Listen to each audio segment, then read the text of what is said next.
Welcome, everyone, to this fantastic panel. I'm so excited to be here today with three truly inspiring people who all happen to be women, but are inspiring in their own right, no matter what. But we are here to celebrate Women's History Month. March is Women's History Month, and this seemed like a great opportunity to have a bit of a discussion amongst these three amazing ladies about sort of their history in wine, the challenges, the opportunities, mentorship, and sort of anything else that might come up along the way. So please feel free to utilize the chat box and the Q&A. I'm going to be sure that mine is open right now so that I can monitor it.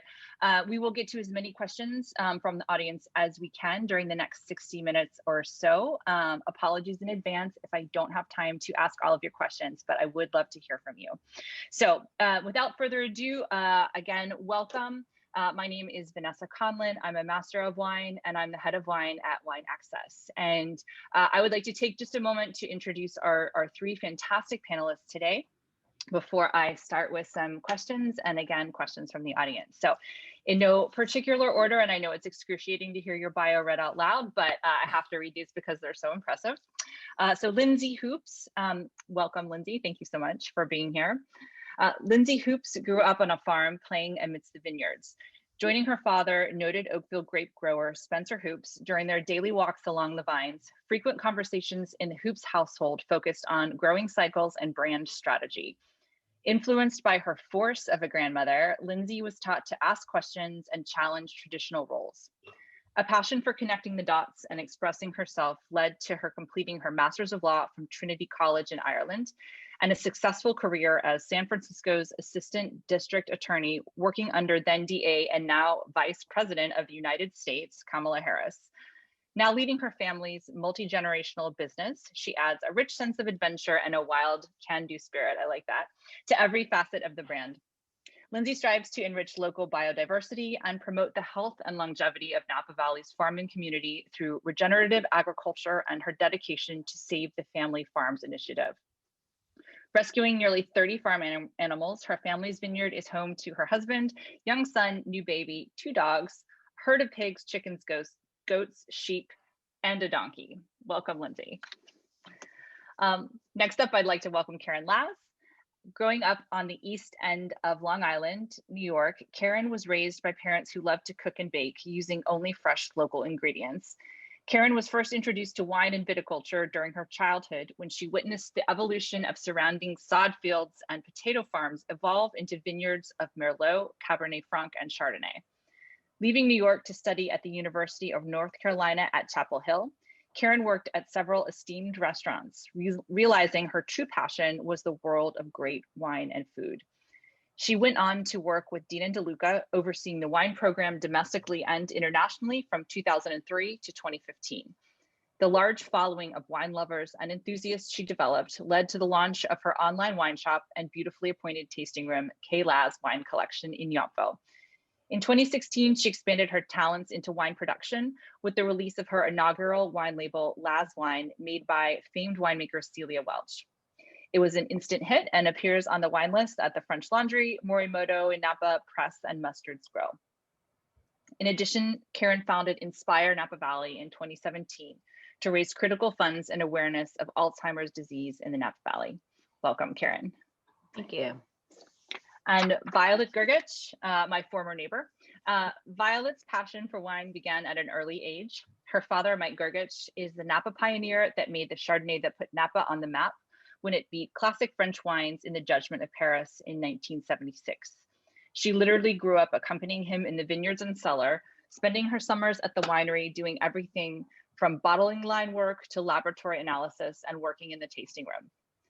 Attending the University of California, Davis, Violet earned a BA in music while also taking classes in biology, chemistry, and enology. She went on to receive her Master's of Music in harpsichord at Indiana University, great music school, before returning to the winery full-time in 1988. She's now responsible for daily management of the winery, as well as sales and marketing. Violet enjoys wearing many different hats required to run a winery, often at the same time, following her grandfather's and father's philosophy of every day, do something just a little better. Welcome, Violet. Thank you so much, Vanessa. So as I mentioned at the beginning, please drop any questions in the chat or the Q&A. We've also posted a link in the chat to the wines from these panelists that Wine Access is very, very proud to offer to our members. So please be sure to check that out as well. So I'd love to start here just with sort of the topic of finding your voice and your place in the wine industry. So Violet, if I can put you on the spot with this first question. My question is, growing up with such an influential and well-known father, how did you establish your own voice? I think that definitely took some time. My father is an amazing person and human being, and also an amazing speaker. And I grew up listening to him wow audiences talking about his wine and sharing his wine with people. And I wasn't entirely sure I wanted to go in the wine business. He did tell me a lot, you will become a winemaker. And I think being the stubborn Croatian I was, I resisted. But I think over the years, as I realized that, there's so many different aspects of making wine, running a winery, it's so exciting. And the fact that I can make a product that makes people happy and brings them together is something that gives me great joy. So it definitely took a little while, but I think over the last few years, I became president only several years ago. My father's actually about to be 98 years old. Wow. So I was always used to him being in charge and then having to take on that more responsibility. He seemed to think that it was a good fit, and I've been growing in that role over the last few years. And so, yeah. So sort of along the same vein then, Lindsay, so taking over for your father, how did you approach managing the brand differently? My transition was probably very untraditional, if you will, compared to Violet. I don't know. I mean, I can't really speak to her experience, but our transition actually was initiated by a bit of tragedy. My father got really ill about 12 years ago. And I think what was really facing me in the eyes was, do I come home and leave this incredibly dynamic career that I worked so hard to build and to create, and come home and sort of take care of my father and reintegrate into a community that I always admired, I loved, but I had left many years ago. And Napa, as we all know, has changed so dramatically in the last 20 years. But, I mean, I've been here for 40 years, and the amount of change that I've seen in my lifetime is really the meteoric rise of Napa in general as an international player in the world scheme. So, while there's a history to Napa that predates, obviously, the, Judgment of Paris, so much of that growth has happened in a really short period of time. So I almost missed a lot of it. And I think when I came home, it was a different place. And so I really had to hearken back to my father's role in helping shape the Napa that I grew up in, that I knew. He was really one of the farmers that helped maintain and preserve the Napa brand during the phylloxera outbreak. We had some of the only vineyards that survived the phylloxera outbreak. And so we were farmers first. We were not producing our own wine, and we were selling grapes to other brands. And so to acknowledge his sort of contribution to preserving Napa Valley, a lot of the winemakers that used his grapes wanted to use his name as a single vineyard designate. And at that point he said, well, if somebody thinks my name is worth a damn putting on a bottle of wine, I should probably do it myself. And so that's kind of how he made that transition from farmer to, winemaker slash, I don't think he ever really officially studied winemaking, but he made that transition. And so, when I came back and my father was sick, I really had a blank slate in some ways. And yet I had this legacy that really drew me home. And I felt very sort of cemented to needing to preserve his name, but also create my own space. And so I wasn't really taking his brand into a next generation.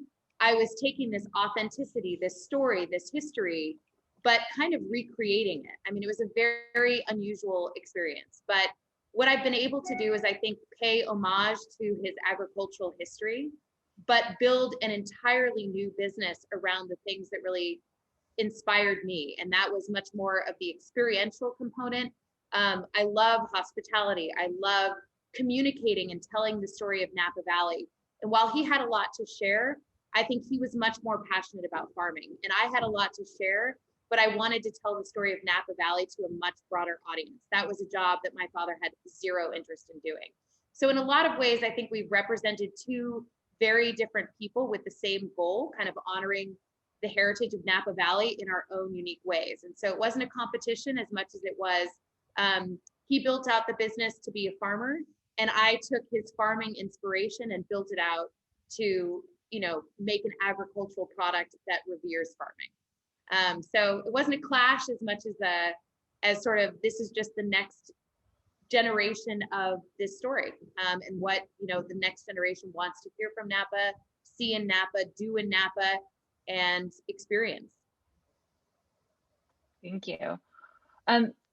Karen, my next question is for you. So, you know, unlike our other panelists here, you didn't grow up in the vineyards, like me. I came to it later. So I'm curious then, you know, as a successful wine professional, in other ways, as you became, what then took that next or inspired that next step into actually becoming a vintner? Yeah, that's it's a good question. And just before I go there, I just wanted to mention, Lindsay, when you were talking about your vineyard and how you were a grower of vineyard, and you know, winemakers were sourcing fruit from your dad. Your vineyard was probably one of the first vineyards I visited, actually, when I was in when I started my career in the wine business, and that was probably back in like 2005. So I literally walked into the vineyard, and my friend was getting fruit from Spencer, your dad, and I was like, it's a pretty special spot. So I appreciate what you're saying about kind of holding on to that legacy and then really kind of bringing it to another level. For me, you're right. Wine was never something that I was like, this is what I wanted to do. It was like 20 other things I thought I wanted to do for my career. So it was accidental. I went to school for journalism. I was in grads. I went to school for music. It was totally different. So this was kind of an accidental step. And it's worked out, like, knock on wood, pretty well so far. So going from kind of the position that I was in and the role that I played, now with just Dean and DeLuca overseeing wine, but then also when I started Kayla's wine collection, I came from a side that was the buying side. So really, you know, tasting, I mean, thousands, oh my gosh, I'm so sorry. I'm so sorry. It's okay. There's like a 90% chance of a cat appearance. Like, of course, of course that would happen. Yeah. So needless to say, so that's my dog. So needless to say, yeah, so I came from the side of really kind of sourcing wine. And, you know, when we think about when I started in the business, it was, you know, back in like 2004 was my first year there. So in 2004, you know, the wine game was very different. You know, we're just starting to see, you know, more and more wineries come to play, more and more labels, wineries that, you know, might not have a physical property. And that was really the big push, I think, through, you know, late 2000s going into the next decade. And so there was a lot of selection, and we really started noticing like incredible improvement. It wasn't just there was this breadth of more wineries, there was a lot of improvement. The quality was getting better and better and better. So it was a great, it was a great, and it is a great place to be, being able to taste all those great wines. So really kind of taking a step back, it was kind of accidental. It was something in my head, starting Laz Wine, that what I started noticing, and I think you guys can attest to this, what I started noticing probably in the last like 10 years was that everybody was starting to make a wine. And it was one of these things, like I would take an Uber, and, you know, my Uber driver was talking to me about his new wine he was making. Yeah. And, you know, I went to get my teeth cleaned, and my dentist was telling me about, you know, he had a couple rows of cab in front of his home, and maybe I could taste his wine. And it was like, you know, Soms were making wines, wine directors, anybody in the business was making wine. So, and I noticed, and I guess in my mind, I thought to myself, if I were ever to make my own wine, what would it look like? And being, you know, so present with, you know, wine country in California, it just made sense that it would have to be California and it'd have to be Napa Valley, because this is where I live and this is kind of where I got my start with my career. And it was kind of that tumbleweed effect. And then it was like, well, who would I want to work with? And I basically just plucked I made this like great vision for myself in my head. Like, if I were to do this, who would I, want to work with as a winemaker? And I had two, great friends and mentors in my head that I wanted to work with. And Celia Welsh was one, Brad Grimes was two.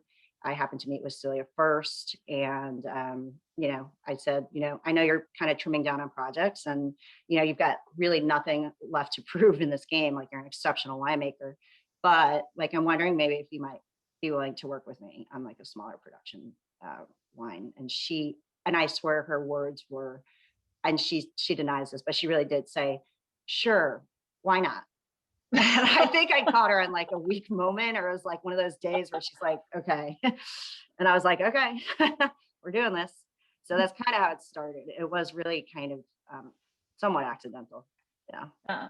Well, sticking with you just for a moment, I mean, I know you have obviously extensive experience, as you mentioned, as a buyer, working with consumers, but then putting on your vintner hat, was there one particular thing that you found to be really surprising or challenging that you didn't expect? Totally.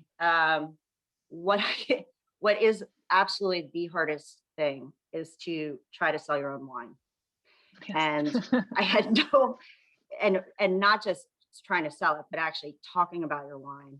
And because I've always come from the side where we put wineries that we love on a pedestal, and we can kind of shape the narrative. We can, put 5 wines in a lineup, 6 wines in a lineup, and we can kind of put them in a line, like a newer winery into the lineup. We are then saying, hey, this is how I feel about this wine. We're putting our stamp on it. When it comes to your own wine, there is an ego component that it was not as comfortable for me. And I still kind of wrestle. It's weird. It's like, oh gosh, like now, all the way I've always talked about wines, I then in turn, I'm like, oh, and now I have to do it for my wine. And that's kind of, there's been a little bit of this like kind of, right. It's not as symbiotic to me, I guess. So that has been the weirdest thing. And I think I did not realize that. Got it. So there's quite an extensive wealth of backgrounds in other types of study and other careers on this panel today. We've got journalism, we have music, we have law, of course. So my next question involves that. And Lindsay, I'd love to start with you if possible. So it's, what did you learn from other businesses, other industries or studies that has helped you in your career as a wine professional? Law is a fabulous background for alcohol because it's so heavily regulated that I would say that, having a legal background has not only helped me from going insane, but it's also helped me from, having to spend a lot of money outside of our core business because, we are regulated at every level, local, state, federal. We have regulations that control where we can ship, how we can label. I mean, it is the most nauseatingly complex regulatory scheme that exists, actually. And, as Karen was saying, I mean, selling your own wine is complicated enough. When you have to work through all of this regulatory framework that makes it difficult at every single stage, then, that further complicates the problem. So I would say that that's probably the biggest aid, if you will. But more often than not, what I would tell you, a lot of people ask me sort of, wow, that was a big career. What is, how was it to transition from being a prosecutor to selling wine? It must be so much easier to sell wine and run a business. And I will tell you that running your own business that has your name on the label is 50 times harder, if not 1,000 times harder than being a homicide prosecutor. Because, I mean, in all honesty, we are selling our family story. We're telling something that is very emotional, very connected to us. Whereas I was always communicating a story that dealt with other people. And so there's no comparison. Mother Nature is also a very difficult beast to manage. And agriculture is an incredibly difficult job. And my father throughout my life wanted to make sure that I knew what I was taking on in coming back to the family business. And that's why he pushed me out so regularly. So, I mean, this is much harder to do. But interestingly enough, there's a commonality, which is, prosecution is about storytelling. It's about connecting the jury to an event that they didn't experience. It's about connecting the jury to witnesses, to victims that they don't relate to and they would never come across in their daily lives.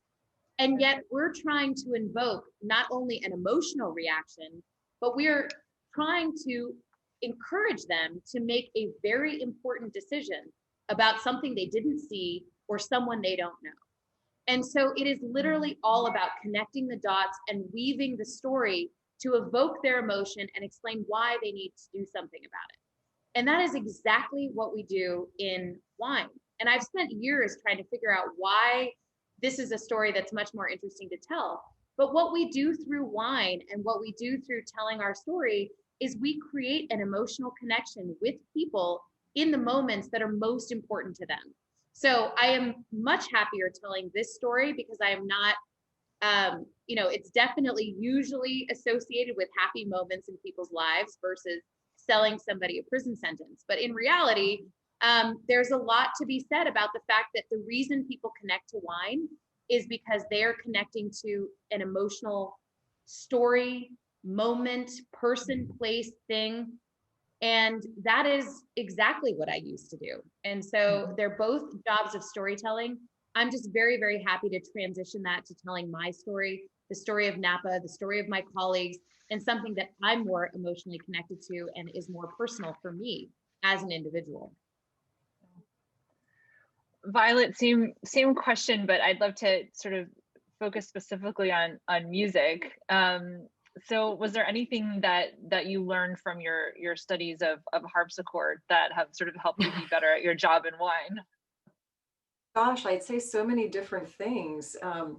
I really enjoy using analogies when talking about wine. Yeah. And I have to say that I do a lot of that. Being able to compare playing music with wine. For example, so sorry, I have too many stories in my head. But most people think, and you'll probably agree with this, that people think that the faster and the more notes that you play, the better of a musician you are. And it's actually much more difficult to take very few notes and to connect them in a way that's supremely musical and complex. That's something that is definitely a hallmark of our wine. They are very much on the subtle, the elegant, the balanced, harmonious style. And I often compare, how our wine is, because of that subtle style, it's different every single time. It is more moderate when you first open it up.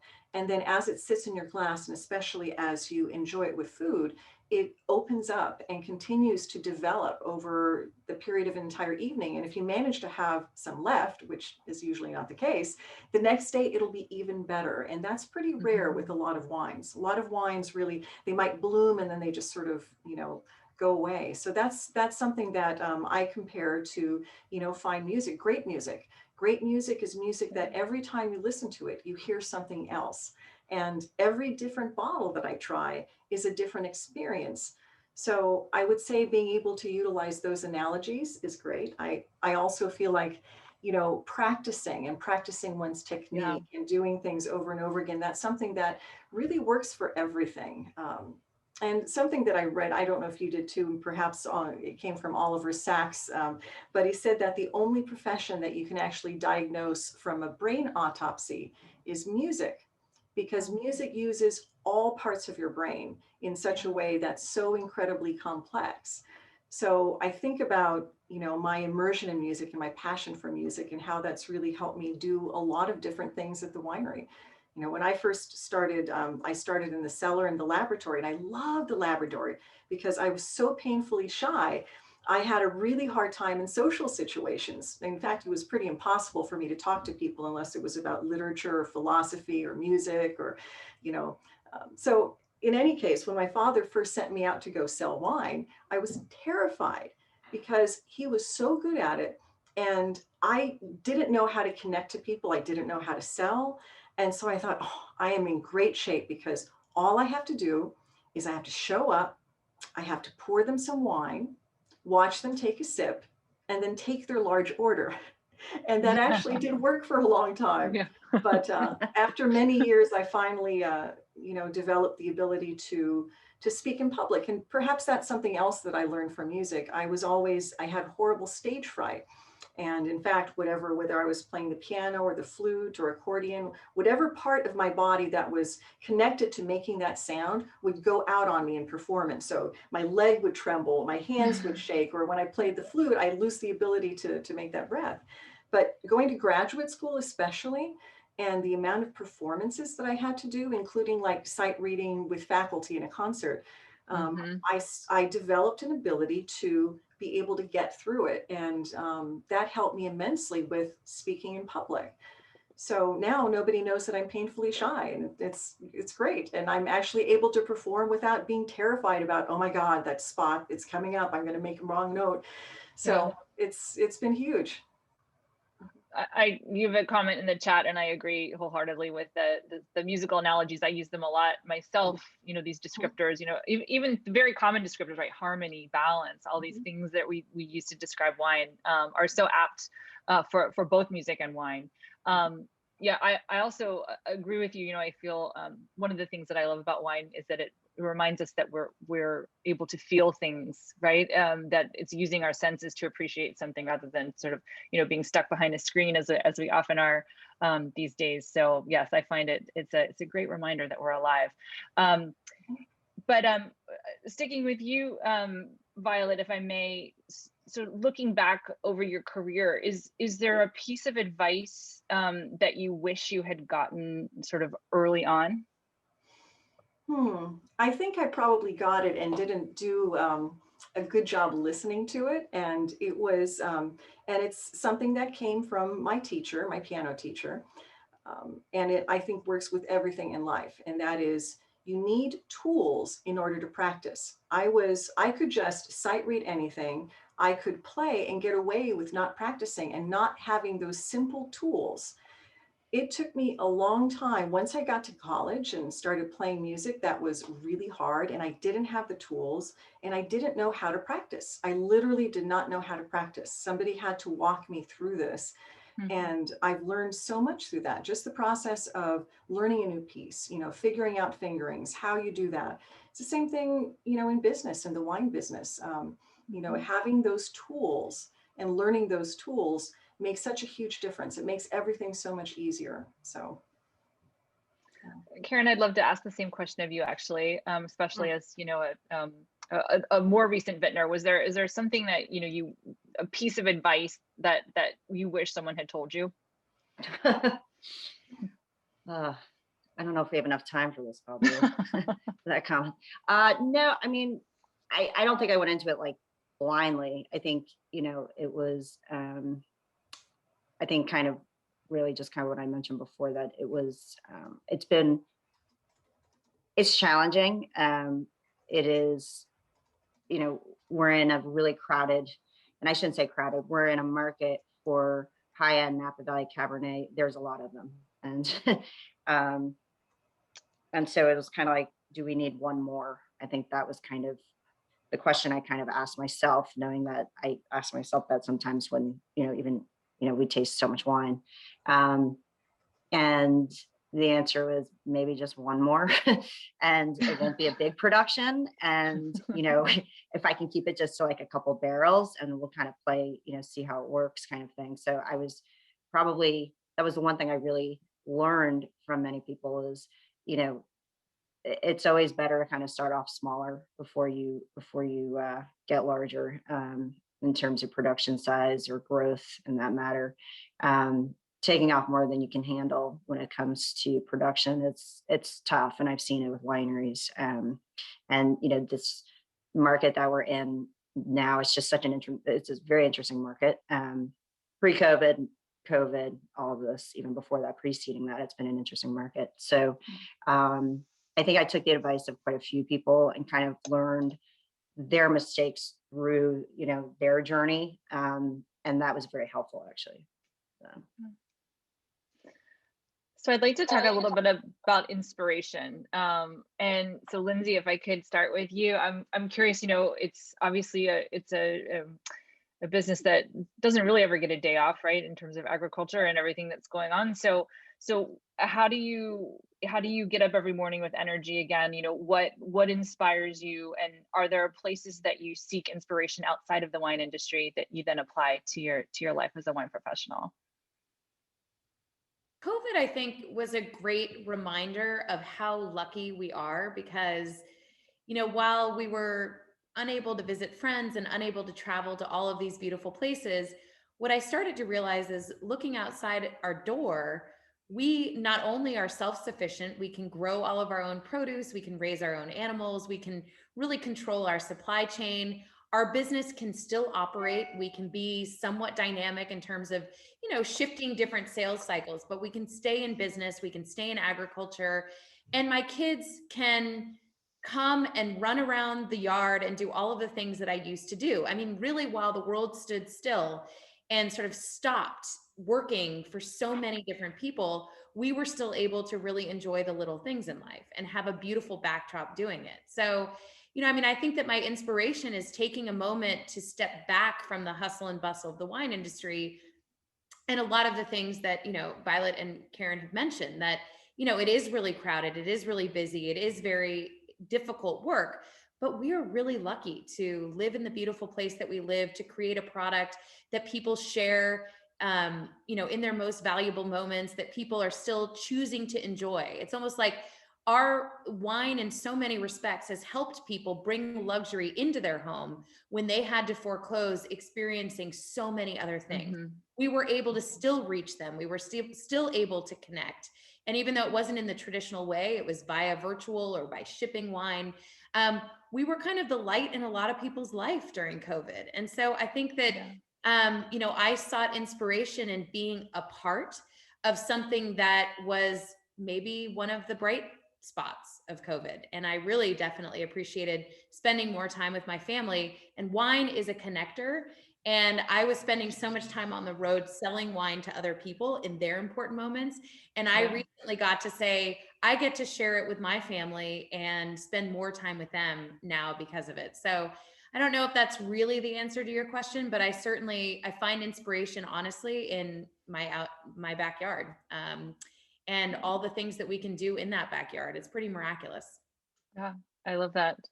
If I can stay with you for a moment. So correct me if I'm wrong, but I believe you've only raised the price of your Napa Cabernet once in the past decade. So how do you manage to stay competitive? Well, I just did it again. So hopefully my distributors are listening. Okay. Now twice. Twice, all right. But, biggest, we were so incredibly lucky because we have farmed the same vineyards for over 40 years in many cases. And so obviously our land prices, et cetera, were not increasing. The biggest challenge in the last 3 years, to answer kind of the expense of Napa Cabernet, is that a lot of, prices aren't going down, but operating in Napa is getting more expensive. We're losing insurance, we're losing a workforce. I mean, all of these things that are sort of out of our control are impacting our ability to basically produce wine at the cost that I would love to produce it for. I mean, I literally have only raised my price when I absolutely had to. And, and so to answer some of the concerns about expensive wines, I mean, I definitely will say that Napa is not an inexpensive place to operate. And it's getting more expensive because when we have these wildfires, we lose our harvest. I lost 50% of my harvest in 2017. We lost 100% of my red harvest in 2020. That means we don't have a revenue stream. So we have to make up for that in our other vintages or some other way. Selling t-shirts maybe at Disneyland, but you get my drift. I mean, it is very difficult to be, and it's a supply and demand curve. Wine is no different than any other crop. If there's a shortage of hay, it gets more expensive, and that's kind of where wine is. But what I can say is that our quality continues to improve in Napa, because I think that Napa, we have so many amazing winemakers here, and we continue to attract innovation, that we're still on this drive to make things better. So I think that the wine in Napa really does justify the cost. It just, it's difficult to hold the price and explain to people why it's getting more expensive. But it is genuinely passing it on at the best value we can, given all these macroeconomic circumstances. Violet, I'd like to ask the next question of you, which is about sort of going back to a musical descriptor, balance. So I'm curious, how do you balance sort of innovation and tradition in approaching your role at the winery? Well, my dad told me a long time ago, if you don't have to change it, don't change it. Every change produces problems as well as good things. And he's very definitely right with that. I think that, I would say evolution is a good word for our wine style, which is almost the same as when we started. But it has evolved a bit over the period of time. And we're not looking to make something new every year. I know in the wine business, it's always what's new. We love the way we make wines. My cousin Ivo Yeramas has been with us since 1986. He finally got the title of winemaker several years ago as well. And, we are 100% estate grown. We own all of our vineyards. They're all certified organic. We also practice regenerative agriculture. The idea is to keep these vines for many generations to come. So in terms of innovation, I would say that whenever something can come about that might improve things, then we certainly look at it. And in terms of agriculture, we started with organic, then we went to biodynamic, then we went to regenerative agriculture. So as long as there's a better way of doing things, I think we're always open to that. In terms of my role and how I have evolved over the years as well, I'm also very interested in innovation, but also in keeping things simple and also not changing what we don't have to. So I remember trying to explain to my dad why we needed a computer. And that was a very difficult question. So, to this day, he doesn't trust computers, but it's impossible to do business without them. So I'd say for us, we like to have other people try new things out for the most part. And then when they've made their mistakes, then it's easier for us to possibly adapt things. But for the most part, I think we like to keep things as simple as possible and not changing too much. So I'd love to continue with you about regenerative farming, if I may. That I did get a question sent to me ahead of time about that for you. So could you explain a little bit about what you're doing and sort of what impact long-term that will have on your wines? Absolutely. I think, when we started farming organically, that really started with my cousin Eva, and my father was so busy running the winery and making wine and traveling, he really didn't have as much time to devote to vineyards. Whereas Evo experimented with the organic farming, and we actually ended up saving one of our vineyards. It's the vineyard behind us. It was planted in 1959 with red leaf virus, and our vineyard manager said it's got to go. We're like, no, this is gold. This is platinum. These are diamonds. And so actually that's when we switched to biodynamic farming, and it literally made a huge difference. Over the last few years, my cousin's been perplexed because the one thing that biodynamic farming couldn't really solve for is things like mildew. And so the idea that you utilize microbes and you feed microbes, microbes break down organic matter in the soil, and then they in turn help protect the plant. When the plant produces excessive carbohydrates, that goes to feed the microbes, which then provides some of the minerals that plants can't break down on their own. So when you have this balanced ecosystem, you end up having the ability for your vines to live for many, many decades. I believe the average life of a vineyard in Napa Valley is about 20, 25 years. We have a vineyard that was planted in the 1800s of Zinfandel in California.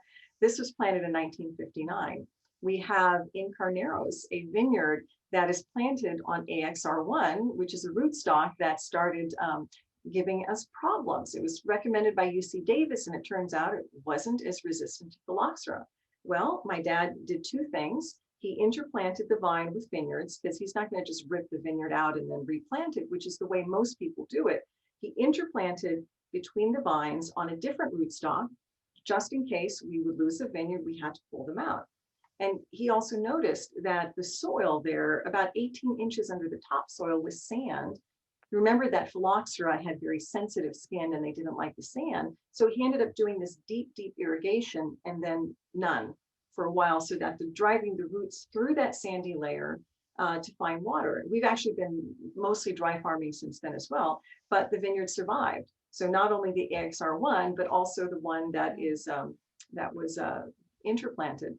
So lots of things like this it's fun to tell these stories, and I have so many of them. It's very hard to try to pick, the ones to focus on. So we could probably do a whole session just on that if maybe we should. Well. Karen, I'd like to ask you a question about Inspire Napa Valley, which, first of all, it's an amazing cause, and the money that you've raised is absolutely exceptional. But I wanted to ask you about sort of getting involved in charitable work or philanthropy, volunteering. Like, what would you tell somebody who wants to find a way to give back in their own way or get involved, but never has before? You're saying with Inspire, just in general? With in general, I mean, I'd love to hear your personal story with Inspire, but the question is really, for someone who would like to find a way to give back in their own community in any way, like what would your advice be for kind of the first step? Yeah, I mean, with Inspire, it seems like everything I keep telling you, all these stories, it was like it kind of just happened, like it was accidental. It kind of, but this also kind of just happened as well. And there were forces that always lead us to what decisions we make and where we go going forward. But for me, I started Inspire because my mom was diagnosed with early onset back in 2014, and I remember like immediately thinking, there's something, there's this feeling of like total helplessness, and you're like, this doesn't feel good. So what am I going to do that kind of turns this around and brings something positive to something that's been so crappy, basically? So for me, it was basically thinking about our community in wine country, really specifically Napa Valley and Sonoma and all the wineries that we've been able to work with, and really kind of thinking that this is and kind of coming from, growing up somewhere else. And, you guys, Lindsay, Violet, you guys, grew up here. And I'm sure you know this and how special this community is. It's really astounding to see how we can gather around a cause or somebody when we really believe in it. And so for me, with there being so many causes and so much giving already in Napa Valley, I basically said, there's going to be room for one more, and it's going to be Alzheimer's. So it was kind of just reaching out to my relationships, because as we have all seen, especially in COVID and, in business in general, relationships are everything. And it tests, when you're asking. Normally, we've been in a position of not really asking. I've always been in this position of, selecting wines, bringing wines in, and it's a little bit of a different mindset than to be asking for something. And so it really kind of, it tested the waters, and fortunately, and like incredibly, I couldn't believe how overwhelming the support was. And it was like next level. I mean, just so supportive. So I would say probably, so for Inspire, yeah, I mean, it was totally more than I thought it would become. It kind of just snowballed. And then there was this tumbleweed effect that it was almost something bigger than I'd ever thought it could be, in such a good way. And it really kind of showed to me, not just our community for, vintners, but like our mailing list. I mean, our guests are, those that love great wine. It was either something where I was like, people will come to Inspire because they really love wine, like they love great wine, or they're going to come because they really, the cause is really near and dear to them. And I didn't really care in the beginning which way they came. I just wanted to make sure, that they came. So, I've attended probably every event imaginable when it comes to food and wine. I've been really fortunate. And so for me, it was like, we need to do something that's going to be different. It's going to be something that people really feel connected to. It's not going to be a big event. I don't like huge crowds. I think you lose that connectivity with incredible wineries standing there.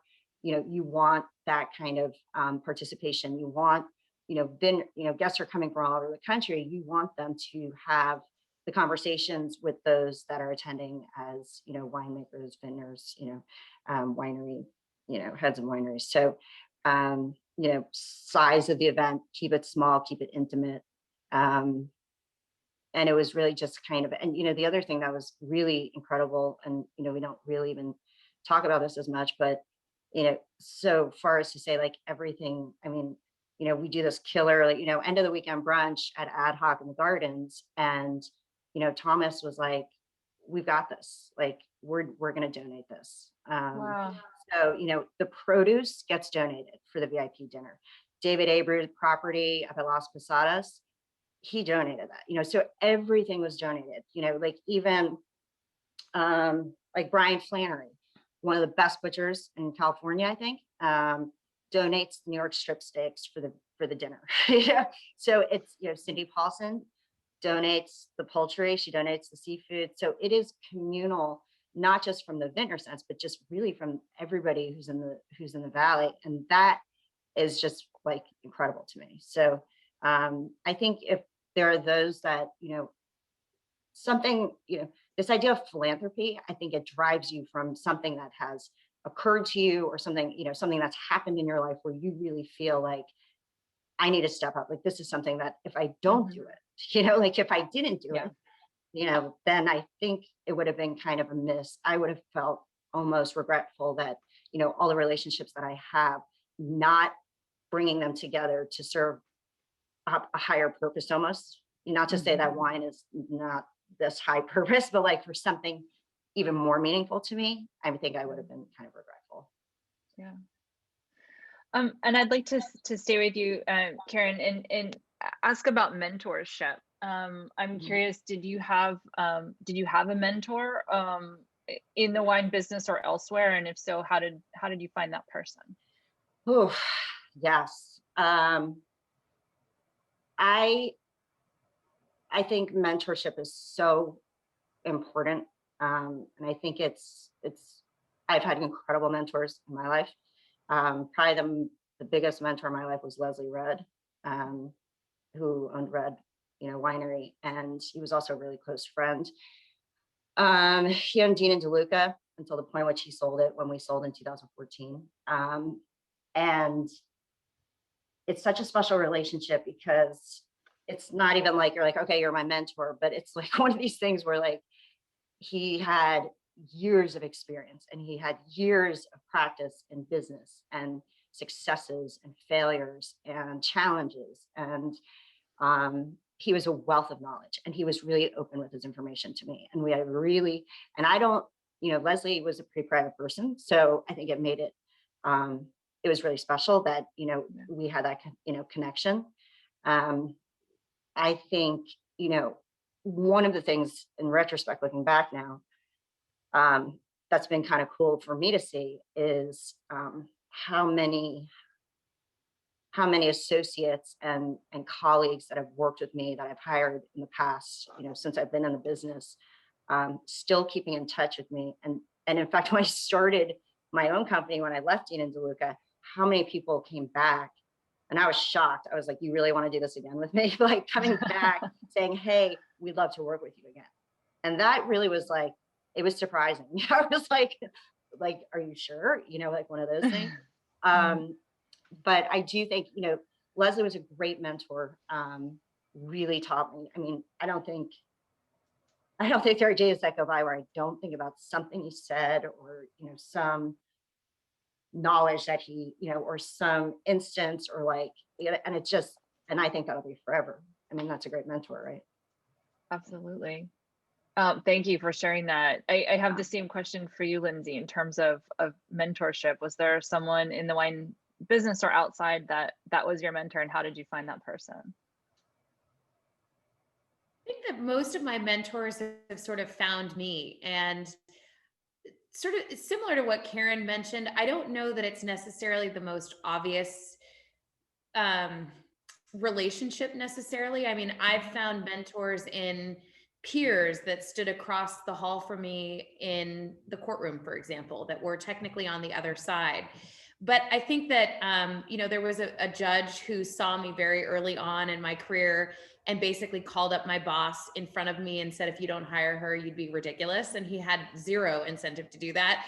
But I think when people who have sort of accomplished what you would like to accomplish, or see any sort of skill in you that you haven't necessarily realized, or see the potential in you before you have experience, kind of giving you that space to believe in yourself has been the most powerful. I mean, Kamala Harris hired me right out of school, and look at where she is now. So the fact alone that she, I was the first student that she ever hired directly out of law school. She pulled me into a cold hit division, and obviously I didn't have experience, but she obviously saw something in me that I have really held close to my heart, because just, I think giving me that chance to prove myself really opened up my confidence, that when faced with any challenge in a new industry, in a new situation, I just sort of remember back to the fact that somebody who's been very successful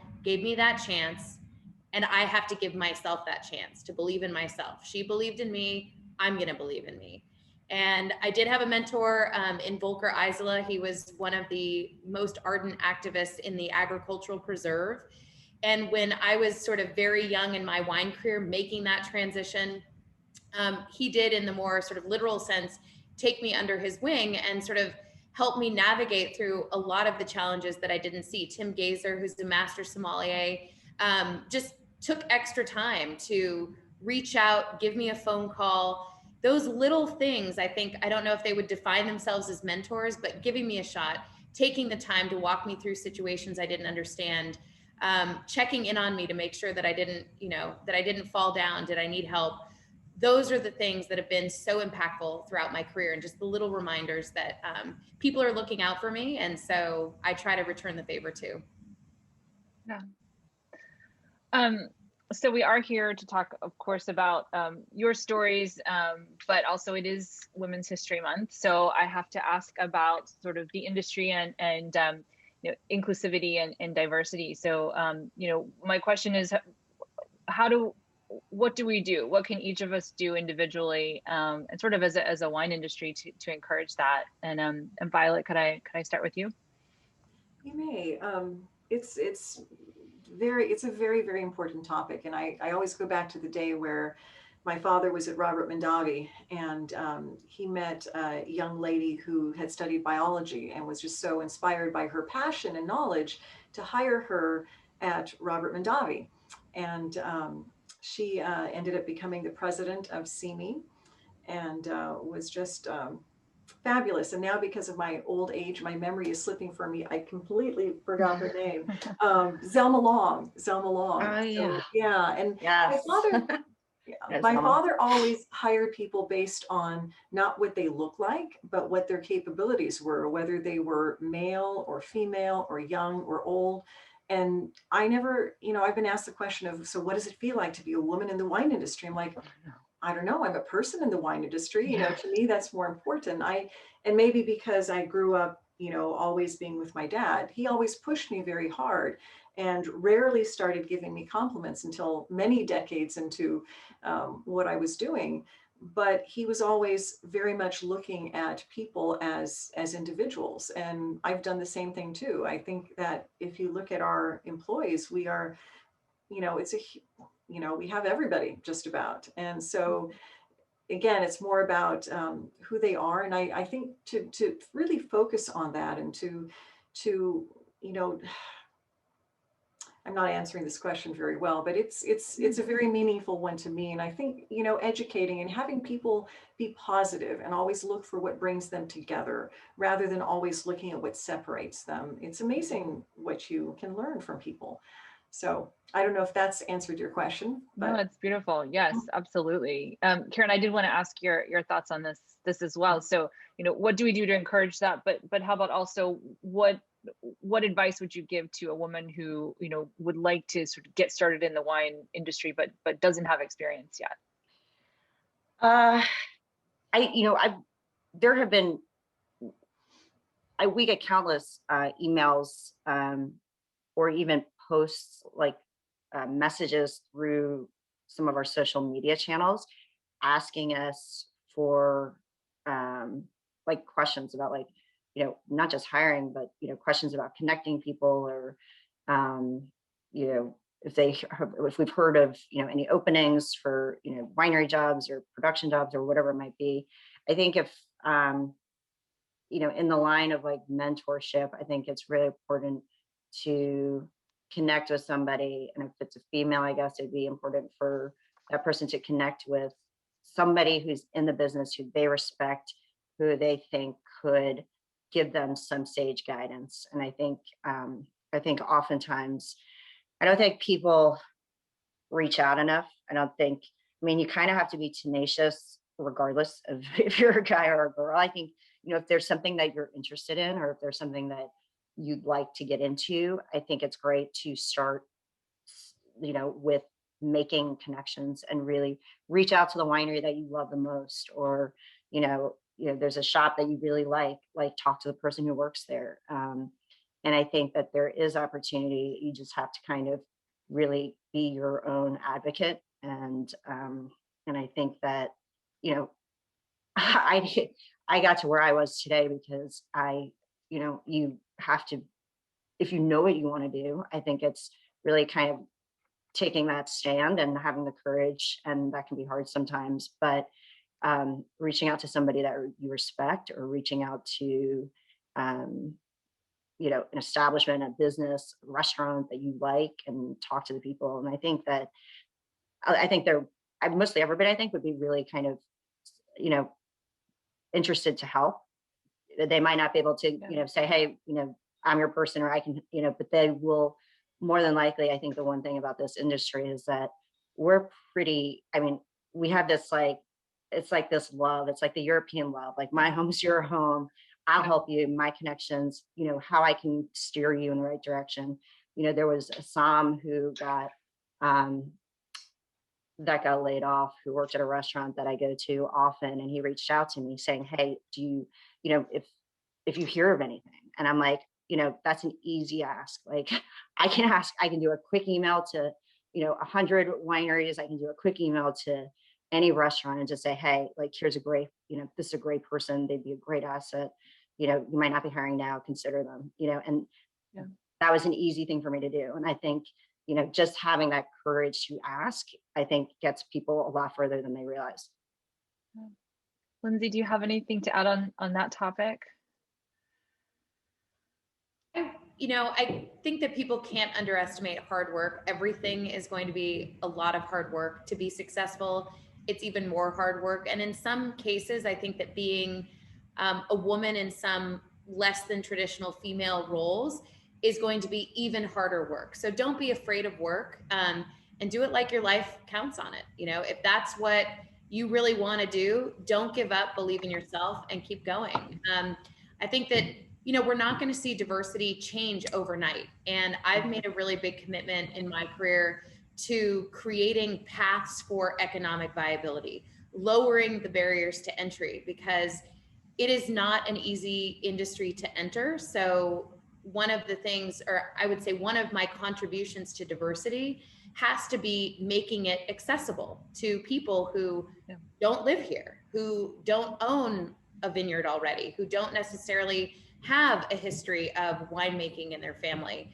And we have to constantly evolve, in my opinion, to continue to attract innovators, because that's going to keep the space creative, interesting, and fun. And that is going to attract diversity. And so all of those things are a really big part of what I try to do on a daily basis. And it is really making it a place where people can come and try to make a difference. And tomorrow, diversity is not going to exist at every layer of the industry, but we have to start from the bottom and create the pipeline. And that's the problem. So I have an entirely female team. I mean, I have 2 sons, a husband, and a father, so I do not hate men. My master gardener, everybody's a female here. So, I make my difference in, if somebody wants to come in and be a vineyard manager, whether they have experience or don't have experience, I give them a shot. Like I was given a shot. And if they can do the job, great. I don't care who they are, what they are, where they came from. If they're willing to learn, then they have a job here. So. Yes, absolutely. Thank you. Well, we are almost at time. I am going to post the link one more time in the chat to the wines represented here today, Hoopes, and Grgich. And it's truly an honor to be able to offer these wines to our members. So thank you so much to the 3 of you for that. Thank you especially for your time today, for offering up your stories, your advice, your expertise, for letting people kind of peek behind the curtain a little bit into sort of who you are and what you do. And I guess last question, Violet, maybe you can take this, and it just came in through the Q&A, but it's basically just, a lot of love here for Napa Valley. I'm going to paraphrase the question, but, for people who are dying to come back and again, show us their love, what can they expect visiting these days? Wow, this is, we've been, since the pandemic started, we've really been focused on the safety of our employees and the safety of our guests. So we are planning to have outside by reservation only, probably for a long time, even when indoor opens, because we feel that it's safe. I've had people tell us that it's the safest place they've felt visiting Napa Valley due to all of our protocols. And it's a wonderful place. I mean, of course, I'm biased because I grew up there literally, but I think what makes it special is not some fancy building or fancy anything. It's our wine, which is truly authentic. We not only grow our grapes naturally, but we ferment using natural yeast. We do as little as possible to make wines that you hopefully can't stop drinking. And our people are also, I mentioned we have a very diverse crew, and that definitely shows in our tasting room staff. I know some people who they want all of their staff to have the same style, to look exactly the same. We have a pretty varied crew, and anybody who visits will be able to find and connect with somebody, whether it's their heritage, their background, their race, or just their stories. So for us, it's the people and the wine. And the beauty of Napa Valley, the picture behind me, this is our Yountville Old Vine Vineyard. It was planted in 1959. You can see that big gnarly vine behind me, but this is last Friday, mustard. Mustard is blooming. It is such a gorgeous time to be in Napa Valley. And so rather than show you guys my office, I thought I'd show you something beautiful and natural from the fabulous Napa Valley. And I did want to mention that it's truly such an honor to be here with all of you truly amazing women, and I'm just very honored to be part of this panel. So thank you. Oh, well, thank you. And it really is, it does look just like her background in Napa Valley right now. It's unbelievably gorgeous. So panelists, thank you again so much. Karen, Lindsay, Violet, thank you so much for everyone who tuned in from home. Thank you for your great questions. I'm sorry that I didn't have time to pose all of them to these amazing women on the panel today, but appreciate your engagement. And again, panelists, thank you. Have a great rest of your day, and cheers to Women's History Month. Thank you. Cheers. Thank you. Thanks, Vanessa. Thanks, everyone. Bye. Bye-bye. Bye-bye.